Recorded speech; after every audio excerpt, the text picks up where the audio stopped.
What up, YouTube? How are we doing? Good morning to you, good day, good evening, good night, whatever suits you. I don't know what you're going through right now, but regardless of all of that, we got questionable TikToks coming. It's a thing here. Yeah, it kind of is. It kind of is. And what do I mean by questionable TikToks? You would ask me, kind sir. Oh, kind lady. My bad. It's just a couple of creepy videos. Funny. Somewhat questionable at the end of the day. I reckon it's a good title. Isn't it? Stats will tell me that it isn't. But I don't care. I don't care about stats.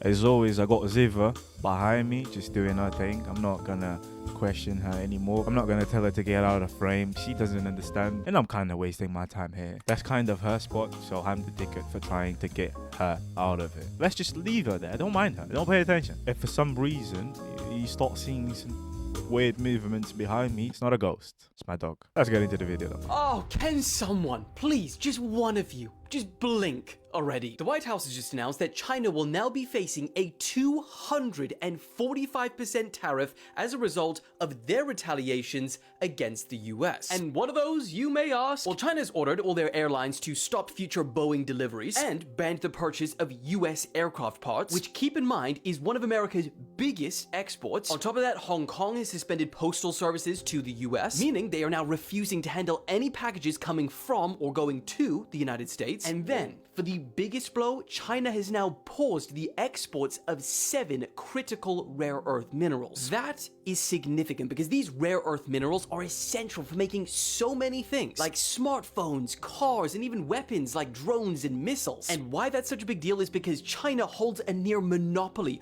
over the production process of these minerals, a staggering 92% of global output. So you can look at that in 2 ways. One, that's crazy. Why would Trump pick a fight with China when they have that on the US? And 2, the US should not rely that much on another country, especially for something so critical, so it needs to change. Both of those ways of looking at it are simultaneously true. However, that doesn't mean that America doesn't have anything on China. A massive 1/5 of their entire economy is made up of exports, and China has around 20 million workers involved in US-bound exports alone. So if US buyers dry up because of tariffs, the hit to China's economy will be significant. But I mean, at this point, it hardly matters which side suffers more as a result of this trade war. Because ultimately, when the rich lose investments, the poor lose their homes. So, please. The fact that Trump decided to go into a financial war with China is alarming to me, because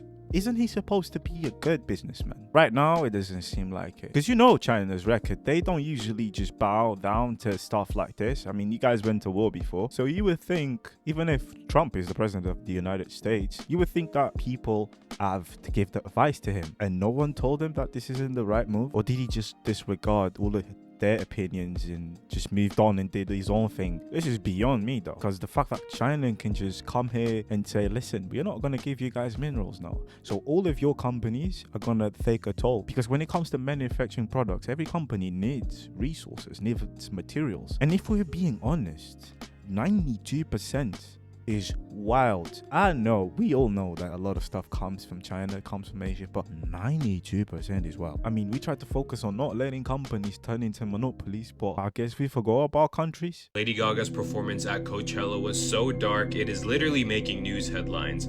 Daily Mail says Lady Gaga's unsettling Coachella performance with satanic rituals has fans all saying the same thing after watching her Oprah-themed set. I mean, just take a look at what is going on here. She's in white, and this person in red is literally taking her soul, or whatever's going on. It's really hard to describe, but she opened her set with Bloody Mary, then Abracadabra, and then Judas. I mean, that says everything you need to know. You can watch her full performance on Coachella's official live stream, but in other news, David, an artist, flipped in front of the crowd and completely failed. He then went to his ex and posted, "Humiliation ritual complete."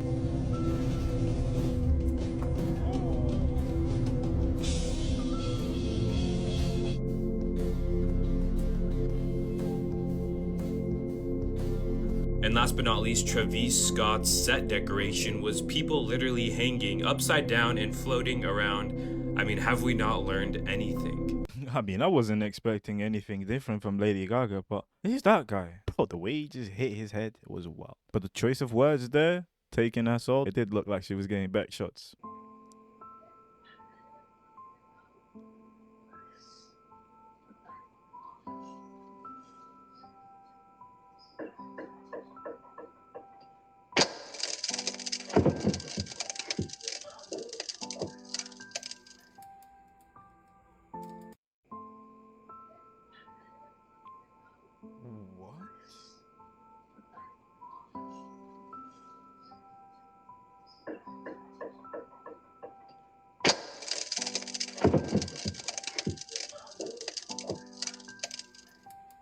I genuinely can't believe that just happened. Because he was there. He was right there. Wouldn't this count as proof that God exists? Would you just say that this is him being lucky? No, I believe in God. I say that this is God. It is nuts, though. If you really think about it, it is nuts. Bro, what the hell is going on in France right now? The reports are saying that over the past few nights, in prisons across the country, they were hit by what officials are calling coordinated attacks. And we're talking like automatic weapons being fired at these prisons. They've got pictures of bullet holes in walls and glass doors. They're blowing up cars and even threatening prison officers at their home. And this is not just like one or two. These are prisons throughout the country in several different cities. The attackers apparently left behind the tag DDPF, and so now that's got France's anti-terror office in on the investigation. Now, the wildest part about this is that authorities believe that these are intimidation attempts, these attacks, and apparently they're in response to a recent government crackdown on what officials are calling a tsunami of cocaine entering France right now. But gangs, well, what we believe to be gangs, retaliating like this, that's like some cartel level stuff. Absolutely wild. Like, I'll keep you guys updated. Listen, I understand these are criminals, so they're supposed to be dumb. But they're not this dumb. Because if you start attacking state property that belongs to the government, something that they see as a symbol of state authority, you're going to be judged as a terrorist. So the way they deal with you is going to be way different. All of this was because of the drug trafficking, because the Prime Minister started applying pressure. So if he started applying pressure on the drug trafficking, it means you guys are not going to have the same type of revenue coming in. And you guys decided to waste money on this. This isn't a war you guys want to fight, though. This isn't smart, like, from any angle. And you left your name there? I found something really weird about the 11-minute trip to space that happened today. So if you didn't know, the first all-female crew went to space today for a couple minutes. It included people like Gayle King, Katy Perry, and Lauren Sanchez, the fiance of Jeff Bezos. And watching from the bottom was Oprah Winfrey, Kris Jenner, Khloe Kardashian, a lot of celebrities involved with this. First of all, I want to talk about the outfits and the symbol in particular on the outfits. At first, it looks like just a rocket or a pod, whatever it is. But when you flip it upside down, it looks really interesting, almost like a symbol that we've seen before. And I'm not saying that this is anything demonic or anything like that, but I mean, the similarities, it's hard to ignore. I don't know who created the logo, but the outfits themselves were designed by Lauren Sanchez, and she collabed with the co-founders of Monse, which is a really popular brand. But anyway, here is a map of the flight that they took. It's done by Blue Origin, owned by Jeff Bezos. It's his company. And here are the timestamps. You can see exactly how it went down. It looks like they were in space for about 2 minutes, or the edge of space for about 2 minutes. And when they came out and landed, everyone was super emotional. I mean, Katy Perry coming out and she is kissing the ground. And there was a whole live stream going on when this was happening. You can also take a look here at what she said. I feel super connected to love.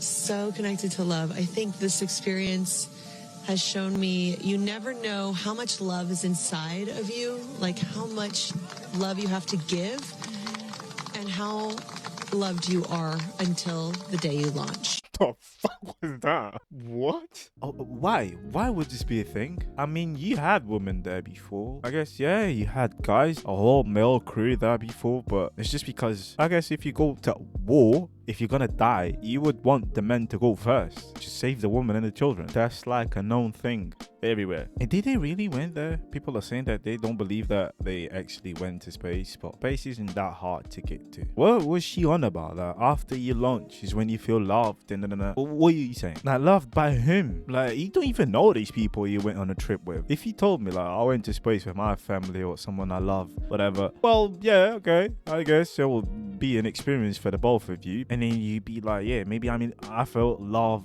in that moment. But this, like, what are you yapping? Bro, let's just move on. Learning the secrets of ancient China is realizing they have more pyramids than anywhere in the world. More than Egypt, they might even have the biggest one in history, dwarfing both Giza and the infamous Bosnian pyramid. This is gonna shatter your entire view of history. Found just outside the city of Xi'an in China's Shaanxi province are hundreds of pyramids dating back thousands of years old. And on record, pretty much all of them are unexplored to preserve their history. First brought to light in 1900. 1912 when American traders Fred Meyer Schroeder and Oscar Mammon were traveling across China, when they met a Taoist priest along the route who told them about 7 previously unknown pyramids they decided to check out. In his diary, Schroeder wrote about a group of pyramids they saw in the Xi'an region that towered between villages and farmlands, some even in the forest. He documented everything, noting a particularly enormous one that he claimed to be at least 1,000 feet in height, possibly higher. For the record, the tallest official pyramid in the world is the Great Pyramid of Giza at 450 feet. The tallest unofficial one, the Bosnian Pyramid of the Sun, at 720 feet, which will definitely trigger the Google debunkers. This one in China was allegedly more than twice the height of Giza, which is just unimaginable. It was a mystery for quite a while, thought to be a hoax or a grand miscalculation. But then, in 1945, US Air Corps pilot James Gossman makes an interesting observation. He was flying from China to India when he looks out his window and claims to have seen a gigantic pyramid about 1,000 feet high, with a shimmering white jewel-like crystal as its capstone, which thus became known as the mythical Great White Pyramid. Just 2 years later, in 1947, Colonel Maurice Sheehan, a director of Transworld Airlines, reported the exact same structure while flying and even took a photo of it. That's 3 separate accounts of the same 1,000-foot pyramids, surrounded by hundreds of smaller ones. Today, almost all of these pyramids are completely covered in grass, and we still don't know what's inside them or even exactly how they were made. Most of them are pretty low, commonly referred to as mounds rather than pyramids, featuring flat tops where other structures were thought to have been built on. And these mounds are confirmed by governments and archaeologists to be legitimate man-made structures, not natural formations. There are hundreds of these pyramid mounds in the region, yet they're almost entirely unexplored, at least to Westerners, as their government restricts study, excavation, and even visiting many of these structures to anyone but their inner circle, with the 1,000-foot Great White Pyramid now commonly regarded as a myth, as no one has formally been able to study it up close. But attempts have been made. In the early 90s, German investigator Hartwig Hausdorff did search for it, but was unsuccessful. As he reported, Chinese military meticulously patrolling the exact region it was supposed to be in, which ended his expedition. Strangely too, local farmers are apparently encouraged to plant trees on the pyramids, almost like they're trying to cover them up. In the year 2000, China released a statement saying they've discovered about 400 pyramids in the Shaanxi province alone. Egypt has about 120 confirmed pyramids. Sudan, the official leader of pyramids by sheer numbers in the world, about 250. 400 is more than both of those combined, although many of them are officially considered mounds. Strangely too, while dozens of official news articles reported on this 400 number in 2000, recent reports have scaled that number down to about 40. And the pyramids here are once again lined up with the cardinal directions, northeast, southwest, a common trait among virtually every pyramid in the world. There's a grouping of pyramids whose positioning appears to be just slightly misaligned from the Gemini constellation, but computer analysis determined would be perfectly aligned during the spring equinox of 10,500 BC, suggesting that's when they may have been built. Others are aligned with the Orion constellation, just like the pyramids of Giza in Egypt and the Teotihuacan pyramids in Mexico. 3 different continents, thousands of kilometers apart, all using similar construction patterns, and also happen to be aligned in an almost perfectly straight line with each other on a global scale. Is this an indicator of shared ancient cultural knowledge among these civilizations that we're not aware of? Or perhaps even a singular source that built them all, both of which would be groundbreaking discoveries. And this isn't the first time this correlation was made. In 1785, Joseph de Guines, a French historian, wrote an essay in which we prove the Chinese are an Egyptian colony, bridging a connection between the two cultures based on not only the presence of pyramids, but also similarities in cultural practices and writing styles. Remember, these are all just theories, but please kindly do share your opinions if you disagree. Maybe they were built as tombs, as history suggests, even though many of them lack historic records on their construction. And this doesn't even touch upon the Anlong Mountains further south, which they insist are just natural formations, and like,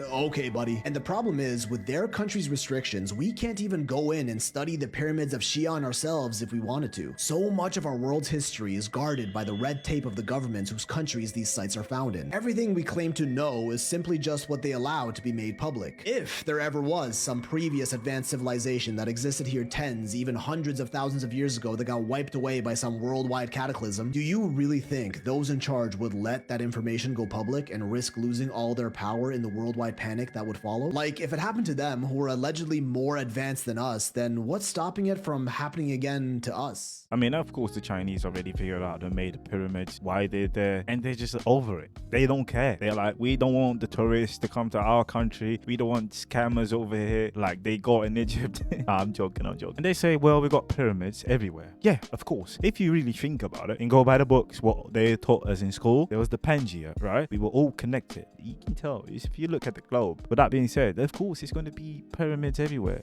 If they are that old, I guess that's just common sense, isn't it? Chinese factories are exposing luxury brands. Made in Italy or made in France. Welcome to the real world. Now you see, those bags are made in China. China makes 80% of your designer bags. Who's the Chinese supplier behind Under Armour? Shenzhou International. Nike shoes from China to your country? Who are the suppliers behind Salomon, Timberland, New Balance, Adidas, Nike, la la la la? First, Baocheng Factory. It's not just calling them out, they're showing the world exactly where your $1,000 handbag or your $100 leggings are really being made. They're now offering you the same exact stuff, no middleman, no markup. In a bold move that seems more like economic warfare than manufacturing, Chinese workers are lifting the lid on a billion-dollar illusion. The bags, the shoes, the clothing that say made in Italy or designed in Paris, a huge chunk of them are actually being produced in China. And with Trump's new tariffs hammering Chinese exports, the factories are fighting back by selling directly to you online and calling out the whole hypocrisy. And on TikTok, it's gone viral. Factory workers and agents are filming inside production lines, showing piles of Louis Vuitton bags, Gucci purses, Lululemon leggings. Some say we make the same thing the brands sell, but for $20, not $2,000. Videos show labeled items sold from the same factory floor at 1/10 of the price. Lululemon sells this jacket for nearly $100, but here only costs you $6 to $5. The exact same item, just no label. And these videos, they're getting millions of views. And these aren't fakes. The bags and shoes being sold are real, or at least made in the exact same places with the exact same materials. Because luxury brands like Prada, Armani, and even Louis Vuitton outsource a ton of their manufacturing to China, and now we're learning this for real. They ship the parts to Italy, do the same little thing with the stitching, maybe slap on the label, and boom, made in Italy. It's legal, but it isn't honest. If you're just throwing a label on something and saying made in Italy, but the whole thing was actually made somewhere else, you're lying. One investigation recently found that Chinese-run factories were paying workers $2 an hour to assemble $1,800 Armani handbags. And they still got the made in Italy stamp. It's all smoke and mirrors. These TikTok exposés are cracking the illusion wide open. If your $2,000 purse is made by the same hands as a $50 duplicate, why pay 40 times more? It's not just China breaking the rules, it's the brands gaming the system. And now, the workers who have been hidden behind the curtain, they're stepping into the spotlight and showing the world the truth. And frankly, I'm all for it. Expose these luxury brands that have been ripping us off for too long.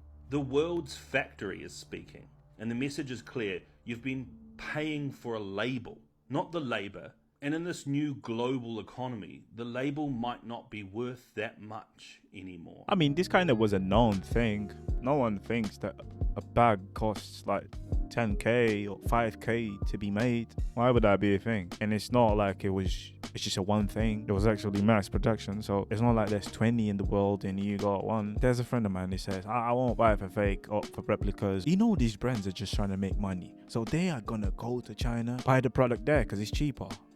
He wouldn't, and then they just slap their brand there and you're paying for the logo, and you have people that will fight it till death. It represents their personality, like it makes them more real. They already got you, you're already at the palm of their hand. Oh, I need to buy the real deal because why? What are you gonna get from it? It's just a brand. You should actually be worried about buying a house. It was actually a known thing in the past that the stitch itself was made in Italy, not the whole bag. Okay, breaking news. The UK's Supreme Court has just reached a ruling on the legal definition of what is a woman. Just moments ago, the court unanimously determined that the words woman and sex shall refer to biological sex and not gender identity. The court said that any other interpretation would make the law incoherent and impractical. They did say, however, to not see this as a triumph for one side or the other, and stressed that the law still gives trans people protection against discrimination. Now, you might not think that cementing a legal definition of something like a woman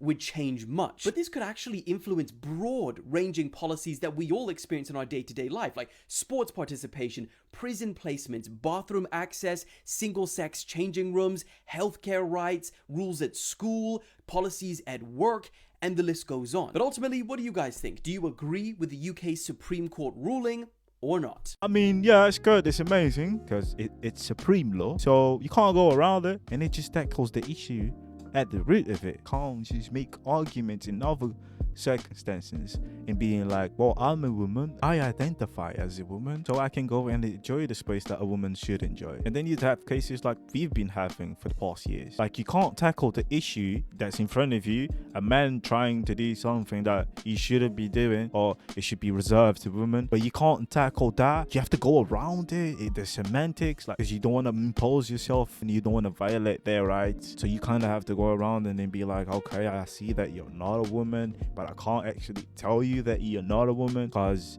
what is a woman? Well, now we know. And people can be like, yeah, you don't qualify as a woman. You need to leave. This is a story out of Nashville, Tennessee. There was a man named Will, and he said when he was 13 years old, his parents left him home alone. Well, he had been home alone many times before, and he never had any problems. But his parents had always told him, if anyone ever comes to the door, do not answer. Well, this particular night, he's playing some video games when all of a sudden he gets a knock at the door. And he's like, who could be at my house like this late at night? He hears the knock again. Boom, boom, boom. So he goes downstairs and he's kind of like, well, I can't open. My parents said not to open the door. It's just, this is like really weird because I've never had anyone knock at the door when I was home alone. Well, he says through the door, hey, who's there? And he hears this young girl's voice respond, hey, please, can you let me in? I need help. There's been a car accident and my boyfriend's hurt badly. And he said, like, at first he thought, oh, it's just some young girl that like needs help. But he said something like seemed off about her voice. It sounded almost like a recording. And he's like, I'm not supposed to let anyone in. Like, I'm not supposed to let anybody in the house. I'm alone. And once again, you know, boom, boom, boom. Please let me in. Like, I need help. And he's like, look, I don't think I can do that. I can call like 911 for you. And the girl responds like, no, you have to let me in right now, please. I need you to let me in. And he's like, no, I can't do that. I'm sorry. Like, I can't let you in. And she's like, please, you don't understand. There's a really bad accident and I need help. My boyfriend's hurt. And he's like, well, did your boyfriend have a phone? Or, you know, like, don't you have a phone? And she's like, no, like, he's hurt right now. Please just let me in. Like, come on right now. Open the door. And he's like, no, I can't do it. You're going to have to go somewhere else. And he said all of a sudden, like, he hears the handle start jiggling on the door, like someone is trying to turn the knob and come in. And so he yells, like, I'm going to call the police if you don't leave. Stop jiggling the handle. And he said all of a sudden it stopped. But then the next thing he knows, he hears a loud thud up against the door, like something's hitting the door and trying to knock it open.